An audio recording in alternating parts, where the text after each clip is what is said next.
파선될 멸망선, 선주로 멸망의 아들 비유.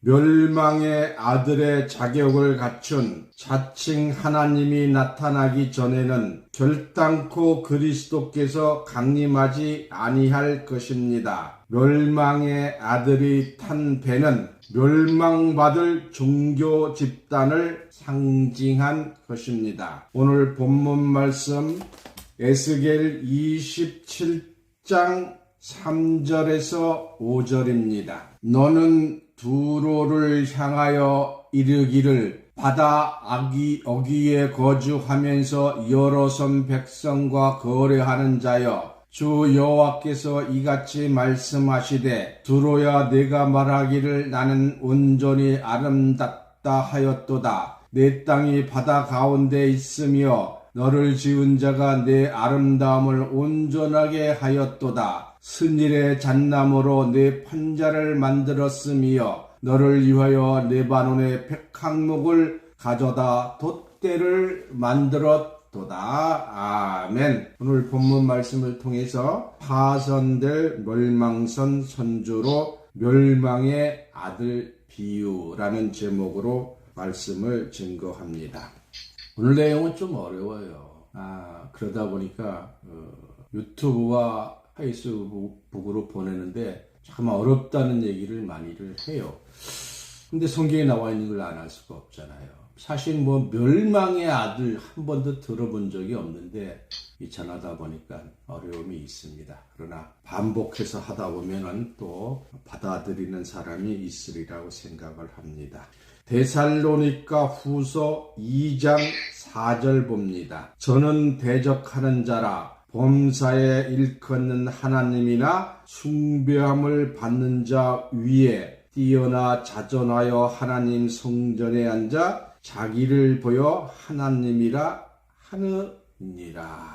에스겔 28장 2절입니다. 인자야, 너는 두로 왕에게 이르기를 주 여호와의 말씀에 내 마음이 교만하여 말하기를 나는 신이라. 내가 하나님의 자리 곧 바다 중심에 앉았다 하는도다. 내 마음이 하나님의 마음 같은 채 할지라도 너는 사람이요 신이 아니거늘. 이렇게 기록된 말씀에서 멸망의 아들로 나올 자가 하나님의 성전에 앉아서 자기를 보여 하나님이라고 하는 말과 두로 왕을 비유한 교만한 자로서 하나님의 자리 성전에 앉아서 나는 신이라고 하는 말은 같은 내용이라 하겠습니다. 나는 신이라고 하는 자가 하나님의 아님이 분명한 것은 하나님은 인생이 아니시고 인자가 아니라고 하셨기 때문입니다. 그러므로 나는 신이라고 말하는 자가 바다 중심 곧 하나님의 자리에 앉았다고 할지라도 너는 사람이요 신이 아니라고 하였습니다. 나는 신이라고 하는 멸망의 아들이 바다 중심에 앉는 것은 배를 타고 앉게 됩니다. 바다란 물이 많은 태평양 바다나 대서양 바다 등을 말한 것이 아니요 세상을 비유하여 바다라고 한 것입니다. 즉 세상 바다에 앉은 자입니다. 계시록 11장 1절입니다. 또 7 대접을 가진 7 천사 중 하나가 와서 내게 말하여 가로되 이리 오라. 많은 무리 위에 앉은 큰 음녀에 받을 심판을 내게 보이리라. 기록된 말씀에 심판받을 큰 음녀가 많은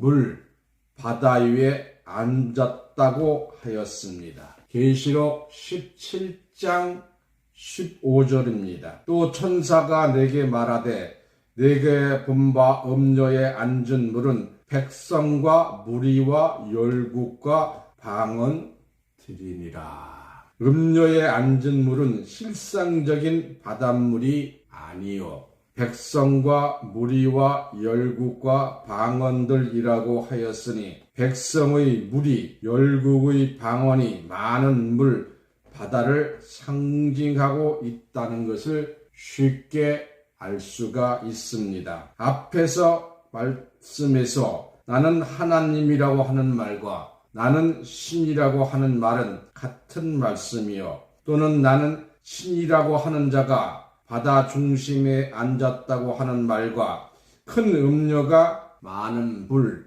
백성의 물 위에 앉았다는 내용은 같은 말과 큰 음료가 많은 물, 백성 물 위에 앉았다는 내용은 같으므로 나는 신이다, 나는 하나님이다 라고 하는 멸망의 아들은 음료로 비유한 자로서 세상 중에서 활동한 짐승 중의 왕으로서 계시록에서 멸망받을 바벨론을 상징하고 있습니다. 계시록 17장 5절입니다. 그 이마에 이름이 기록되어 있으니 비밀이라, 큰 바벨론이라, 땅의 음료들과 가증한 것들의 어미라 하였더라. 이와 같이 음료의 이마에 있는 비밀이 큰 바벨론이라고 하였고, 땅의 음료로서 가증한 것들의 어미라고 하였습니다. 계시록 18장 2절 봅니다. 계시록 18장 2절.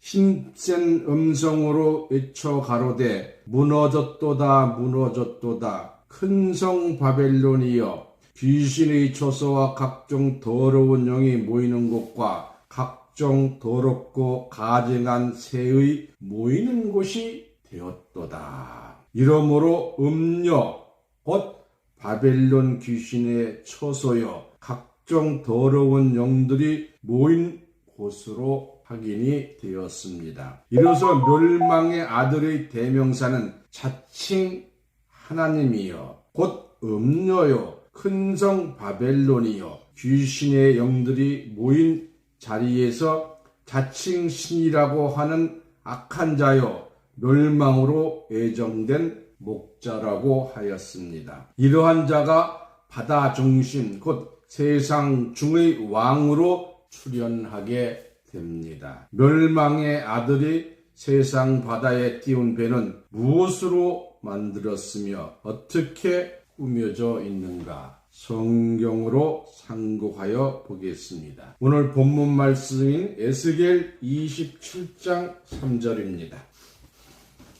너는 우로를 향하여 이르기를 바다 어구에 거하여 여러 섬 백성과 통상하는 자여 주 여호와의 말씀에 두로야 내가 말하기를 나는 온전히 아름답다 하였도다. 4절. 네 지경이 바다 가운데 있으며 너를 지은 자가 네 아름다움을 온전하게 하였도다. 순일의 잣나무로 네 판자를 만들었으며 너를 위하여 네바논 백향목을 가져 돛대를 만들었도다. 네 지경이 바다 가운데 있으며 라고 한 말씀을 보아 바다 가운데 있는 자는 두로 왕을 상징한 멸망의 아들로서 교만하여 말하기를 나는 신이라 내가 하나님의 자리 바다 중심에 앉았다고 자처하는 자여 많은 물 위에 앉은 음료가 틀림없습니다. 너를 지은 자가 내 아름다움을 온전케 하였도다 라고 말한 것은 멸망의 아들로서 온전한 자격을 이룬 자를 말씀하신 것입니다. 멸망의 아들이 바다 위에 앉을 수 있는 배는 기록된 말씀과 같이 스닐의 잣나무로 판자를 만들었으며 라고 하였으니 이 엄청난 비유의 비밀로 숨겨진 하나님의 말씀이라고 하겠습니다. 신명기 3장 9절을 보겠습니다. 신명기 3장 9절. 헤르몬 산은 시돈 사람은 시론이라 칭하고 아모리 사람은 스닐이라 칭하느니라. 신명기 4장 48절. 시온산 곧 헤르몬 산이요. 기록된 말씀으로 시온산을 헤르몬 사람은 시련이라 불렀고 아모리 사람들은 신일이라 불렀습니다. 이로써 시온산, 신일, 스닐은 같은 것임을 알 수가 있습니다. 시온산은 예루살렘의 기드론과 티로프로엔 두 골짜기에 솟은 절벽된 남쪽 봉우리입니다. 남쪽 봉우리, 동쪽 등성이를 시온 혹은 시온성, 시온산이라고 불렀는데 옛날 다윗이 이곳을 쳐서 수도로 삼고 정치적 중심지로 만들었습니다. 또한 하나님의 법궤를 이곳으로 옮겨 종교적 중심지로 삼았습니다. 시온은 거룩한 자, 여호와의 산으로 불렀는데 말세의 시온은 또한 하늘의 도성으로 상징하였으며 구원의 초소로 상징되고 있습니다. 히브리서 12장 22절 보겠습니다. 히브리서 12장 22절. 그러나 너희가 이른 곳은 시온산과 살아계신 하나님의 도성인 하늘의 예루살렘과 천만 천사와. 계시록 14장 1절입니다. 계시록 14장 1절. 또 내가 보니 어린 양이 시온산에 섰고 그와 함께 14만 4천이 섰는데 그 이마에 어린 양의 이름과 그 아버지의 이름 쓴 것이 있도다. 이와 같이 하늘의 도성이요 구원의 처소인 시온산을 시련 혹은 스닐이라고 하였는데 멸망의 아들은 시온 곧 스닐의 잣나무를 가져다가 멸망의 아들이 타고 있는 배의 판자로 만들었습니다. 잣나무는 본래 하나님을 상징한 나무인데 멸망의 아들이 시온산에서 가져간 잣나무는 바산의 상수리 나무와 같이 심판의 대상이 되는 곡소리로 변하게 됩니다. 스가리야서 11장 2절입니다. 스가리야서 11장 2절. 너 잣나무여 곡할지어다. 백향목이 넘어졌고 아름다운 나무가 회멸되었도다. 바산의 상수리 나무여 곡할지어다. 무성한 숲이 엎드려졌도다. 3절. 스가리야서 11장 3절입니다. 목자여 곡하는 소리가 나며 그 영화로운 것이 회멸되었음이로다. 어린 사자의 부르짖는 소리가 나며 이는 요단의 자랑이 황무하였음이로다.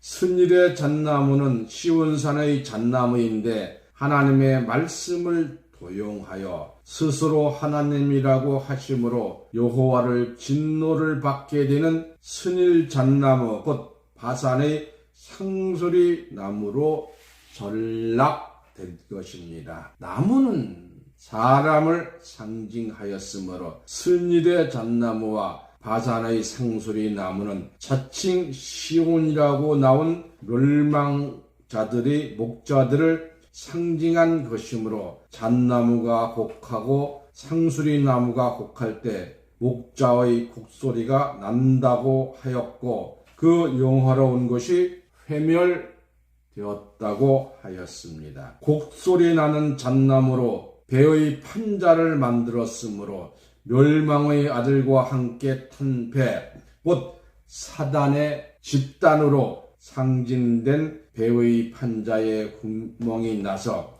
물이 폭포수와 같이 배 안에서 쏟아져 들어올 때에 멸망의 아들이 탄 배는 좌초될 것이요 멸망의 아들과 함께 배에 탄 거짓 목자들과 백성들이 멸망할 것입니다. 에스겔 27장 5절 본문이죠. 스닐의 잣나무로 내 판자를 만들었으며 너를 위하여 내 많은 백향목을 가져다 돛대를 만들었도다. 기록된 말씀과 같이 멸망의 아들 곧 바다 가운데 앉은 자의 배의 돛대는 네바론 백향목을 가져다 만들었다고 하였습니다. 에스겔 31장 3절입니다. 에스겔 31장 3절. 볼지어다 아수르 사람은 가지가 아름답고 그들은 살림의 그늘 같으며 키가 높고 꼭대기가 구름에 닿는 레바논 백향목이었느니라. 레바논 백향목은 아수르 사람을 상징하였습니다. 돛대는 돛을 달기 위하여 바닥에 세운 기둥입니다. 돛대가 튼튼하지 못하면 풍향을 잡을 수 없으므로 배가 항진할 수 없습니다. 돛대 없는 배는 자초될 수밖에 없습니다. 돛대는 튼튼한 나무라야 하며 어떠한 경우라도 부러지지 않는 좋은 제목이어야 합니다. 멸망의 아들이 탄 배의 돛대는 레바논 백향목이라고 하였습니다. 레바논 백향목은 어떤 제목인가? 백향목은 레바논의 고산지대에 자라는 나무로서 가지가 23m나 뻗어나가며 나무의 둘레가 12사람 손을 잡을 만하다고 합니다. 뿌리는 산에서 강가까지 내리고 나무의 높이는 50m가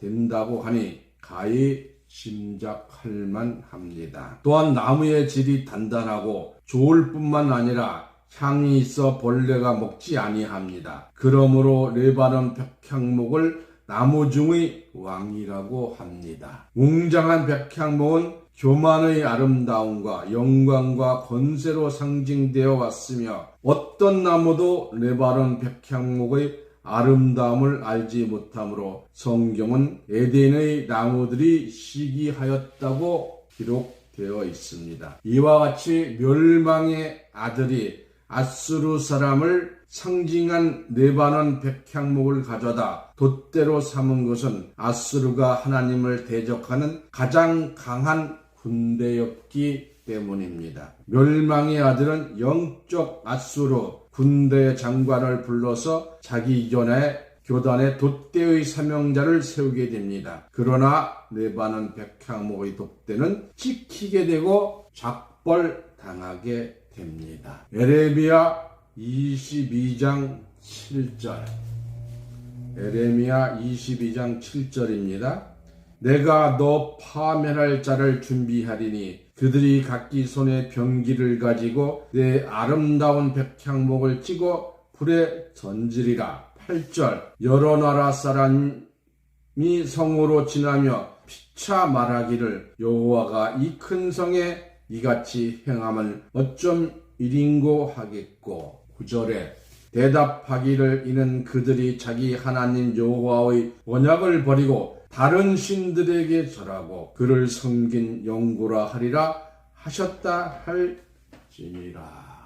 이와 같이 교만한 백향목의 사명자는 비록 돛대가 되었다 할지라도 결국에는 돛대가 찍힘으로 멸망의 아들의 배는 항진할 수가 없게 되고 파선될 수밖에 없습니다. 노는 물을 헤쳐나가 배를 나가게 하는 기구입니다. 오늘날에는 철선으로 만들기 때문에 그 전에는 노를 저어 배가 앞으로 혹은 뒤로 나아가게 하였습니다. 멸망의 아들의 탄 배가 멸망받은 종교 집단이라면 노는 교권의 키가 되는 교회를 발전시키기 위해서 종교 지도자, 목사, 전도사 등을 상징한 것입니다. 에스겔 27장 6절을 보시면 바산의 상수리 나무로 네 노를 만들었으며 깃딧섬 황양목에 상아로 꾸며 갑판을 만들었도다. 스가랴서 11장 2절 3절을 보시면 배를 저어서 앞으로 전진하게 하는 노가 상수리, 도토리 나무로 비유되면서 곡소리가 난다면 노가 된 사명자들의 곡소리가 난 것이니 노가 부러져서 꺾여 배를 저어 나갈 수 없게 된 것입니다. 우리 조상들은 부모가 죽으면 상수리 나무 지팡이를 잡고 상주 노릇을 하였습니다. 상수리나무 곧 곡소리 나는 나무 사명자로 노를 만들었으니 배가 어찌 전진할 수가 있겠습니까? 그리고 사랑하던 내 마른 백항모의 돛대는 찍혀서 힘없이 부러진 지팡이와 같이 되었으니 멸망의 아들의 탐배가 어찌 전복되지 아니하겠습니까? 배의 간판이란 무엇인가? 오늘날 큰 배나 군함 위에는 철판을 깔고 평평한 바닥으로 간판을 만들지만 옛날의 간판은 나무로 마루를 놓았습니다. 에스겔 27장 6절입니다. 에스겔 27장 6절 바산 상수리 나무로 네 노를 만들었으며 기티섬 황양목의 상아를 꾸며 갑판을 만들었도다. 이 황양목으로 갑판을 깔았다고 하였는데 황양목은 어떤 지류의 나무인가? 오늘 황양목을 구글 번역기로 해보니까 번역이 안 되더라고요.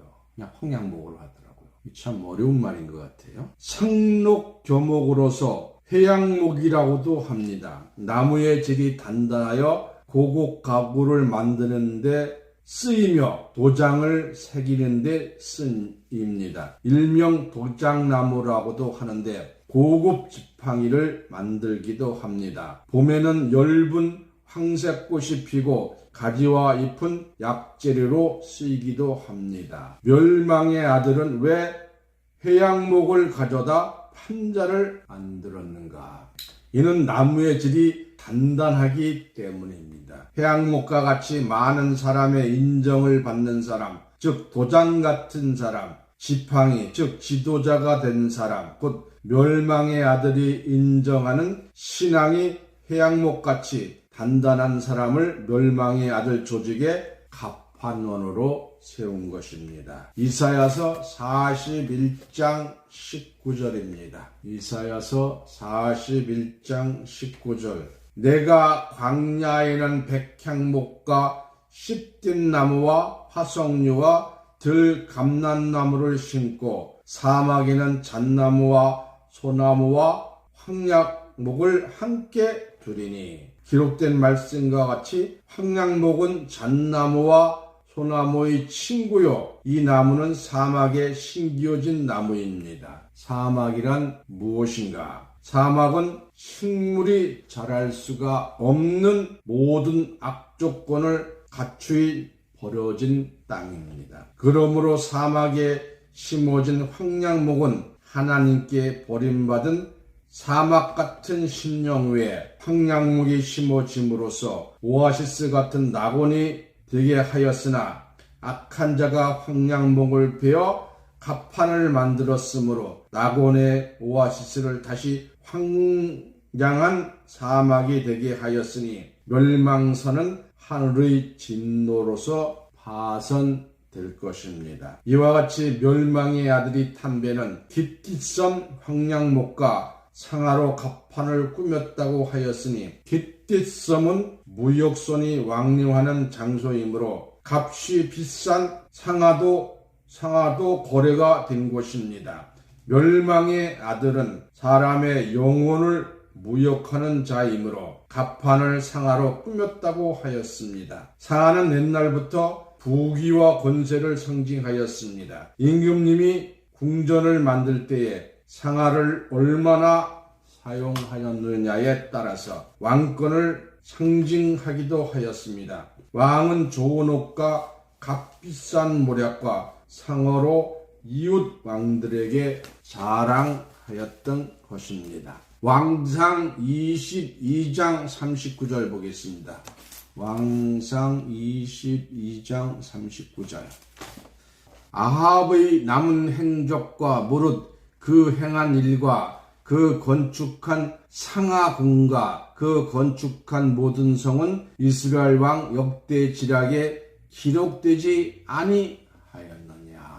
아모서 3장 15절입니다. 아모서 3장 15절 겨울궁과 여름궁을 치리니 상하궁들이 파멸되어 큰 궁들이 결단나리라. 이는 여호와의 말씀이니라. 이 말씀과 같이 이스라엘 중에 가장 악한 왕이요 하나님을 진노하게 하였던 아합 왕은 상하로 꾸미었으며 하나님께서는 상하궁들을 파멸시켜 결단 내리라고 하였으니 아합이 망한 것과 같이 상하궁을 꾸민 멸망의 아들은 망하게 될 것입니다. 또한 멸망의 아들로 상징된 두려는 상하의 궁중에서 즐거워하며 두려의 딸들이 상하 궁중에서 모든 영화를 누린다고 하였습니다. 이와 같이 멸망의 아들들은 배 위에다 상하궁을 만들어 영화와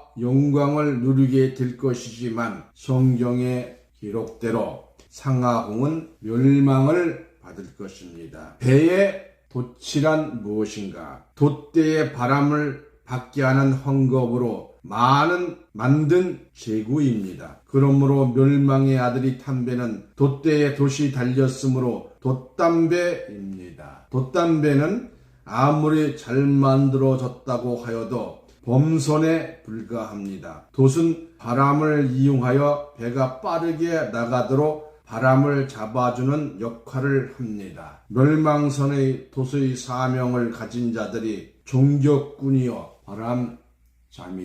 바람잡이들입니다. 이상한 종교 특성을 따라 자기의 유익을 위하여 사람들을 몰고 다니는 장사꾼과 같은 자들입니다. 이와 같이 멸망의 아들은 엘리사 섬의 청색과 자색배로 차이를 만들었다고 하였습니다. 그러면 엘리사 섬은 어떤 곳이며 청색 자색배로 만들어준 차일이란 무엇인가? 엘리사 섬은 야벳 족속의 후손 야완의 이름을 딴 섬으로 청색 자색으로 물을 들인 직물을 두로에 수출하는 해안 지방의 작은 섬입니다. 청색 자색 배를 물들인 직물로 가장 많이 생산함으로써 유명해진 곳이 엘리사 섬입니다. 청색 자색 배로 차일을 삼았다는 것은 무엇인가? 차일이란 해의 빛을 끊는다는 뜻으로 햇빛을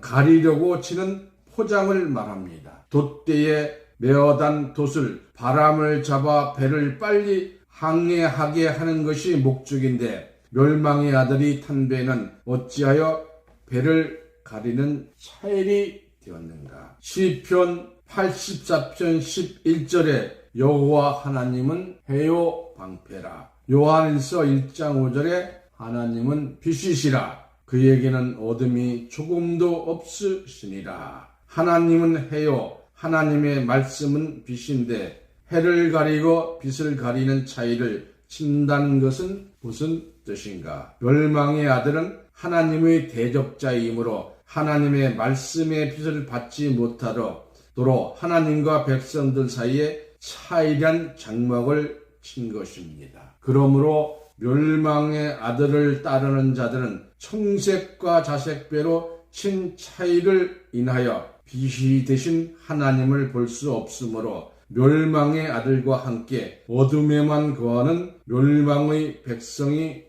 될 수밖에 없습니다. 차일이란 천막 혹은 텐트를 말하는 것인데 보통 잔치 때나 운동회 때 쓰이는 것은 전부 흰색이며 특히 배의 돛으로 쓰이는 차일은 지금까지 흰색으로만 사용하여 왔는데 멸망의 아들이 왜 청색과 자색으로 차일을 치게 되는가? 흰색과 자색은 무당의 옷입니다. 다시 말하면 허탄한 점을 보는 점장이 옷입니다. 기상천외한 놀라운 일이 있으니 청색과 자색의 옷을 입은 자가 차일로 나타나게 됩니다. 그는 자신을 하나님이라고 주장하며 상의는 홍색, 하의는 청색 옷을 입고 수많은 거짓 기적으로 세상을 놀라게 합니다. 성경이 필요 없으며 여호와로 나타난 자기를 따르라고 함으로써 진리의 빛인 하나님과 백성들 사이에 영적인 차이를 지게 됩니다. 이러한 자는 실상으로 나타나야 하며 또한 나타나서 성경을 이루어야 합니다. 에레미야 10장 9절입니다. 에레미야 10장 9절. 디스에서 가져온 은박과 모바스에서 가져온 금으로 꾸미되 공장과 장색의 손으로 만들었고 청색 자색감으로 그 옷을 삼았으니 이는 공교한 사람이 만든 것이니라. 에레미야 4장 30절입니다. 에레미야 4장 30절. 멸망을 당할 자여 내가 어떻게 하려느냐. 내가 붉은 옷을 입고, 붉은 옷은 자색이죠. 금장식으로 단장하고 눈을 그려 꾸밀지라도 너의 화장한 것이 헛된 일이라. 여인들이 너를 멸시하여 내 생명을 찾느니라. 이와 같이 청색과 자색을 옷을 입은 공교한 사람이 출현할 것이 예언되었으며 금장식으로 단장하고 눈을 그려 화장한다고 하였는데 이는 실상의 화장품으로 화장하여 얼굴을 꾸민다는 뜻이 아니요 하나님이 아닌 자가 하나님으로 위장한다는 뜻입니다. 이는 마치 차마 볼 수 없는 곰보가 화장품으로 곰보 자리를 메우고 아름다운 여인의 얼굴로 화장하여 나타남과 같고 이리가 양의 옷을 입고 나타남과 같다고 하겠습니다. 그러나 멸망의 아들은 연인, 애인으로 인하여 멸망할 것이니 이는 가장 가까운 신복으로부터 배신당하여 멸망하게 될 것을 예언한 말씀입니다. 멸망의 아들이 탄 배는 애굽의 수놓은 가는 배, 세마포 옷을 상징한 옷을 만들어 길을 삼았다고 하였는데 배에 길을 단 것은 무엇을 상징하는가? 배에 길을 단 것은 그 배가 소속되어 있는 국적을 상징합니다. 멸망의 아들이 탄 배가 청색과 자색의 길에 길을 달게 되는 것은 천국의 국적을 가진 배가 아니요 지옥의 국적을 가진 배임을 나타낸 것입니다. 이런 일이 분명히 있어야 하고 또한 틀림없이 성취됩니다. 오늘 본문 말씀인 에스겔서 27장 3절부터 7절 보겠습니다. 에스겔 27장 3절부터 7절. 너는 두로를 향하여 이르기를 바다 어귀에 거주하면서 여러 섬 백성과 거래하는 자여 여호와께서 이같이 말씀하시되 두로야 내가 말하기를 나는 온전히 아름답다 하였도다. 4절. 내 땅이 바다 가운데 있으며 너를 지은 자가 내 아름다움을 온전하게 하였도다. 너를 위하여 레바논의 백향목을 가져다 돛대를 만들었도다. 바산의 상수리 나무로서 내 노를 만들었으며 깃딧섬 황량목의 상아로 꾸며 갑판을 만들었도다. 애굽의 수놓은 가는 배로 돛을 만들어 깃발을 삼았으며 엘리사 섬의 청색 자색배로 차이를 만들었도다. 멸망의 아들이 탄 배의 선장은 두로 왕이요 자칭 하나님이라고 하는 자입니다. 이는 바다 가운데 있는 자로서 멸망의 아들의 자격을 온전히 갖춘 자니 곧 스닐의 잣나무로 판자를 만든 자요 레바논 백향목으로 돛대를 만든 자요 바산의 상수리 나무로 노를 만든 자요 깃깃섬의 황량목과 상아로서 간판을 꾸민 자요 애굽에 수놓은 고운 배로 돛을 만들어 길을 삼아 청색 자색배로 차이를 만들어서 하나님과 백성 사이에 언약을 끊은 자입니다. 어렵게 들리시겠지만 나무는 다 사람입니다. 이러한 자격을 갖춘 자칭 하나님이 나타나기 전에는 결단코 그리스도께서 강림하지 아니할 것입니다. 성경을 잘 깨달아서 재림하시는 그리스도를 맞이하는 자로 축복받으시기 받으시기를 예수님 이름으로 축원합니다. 찬송가 관주 찬송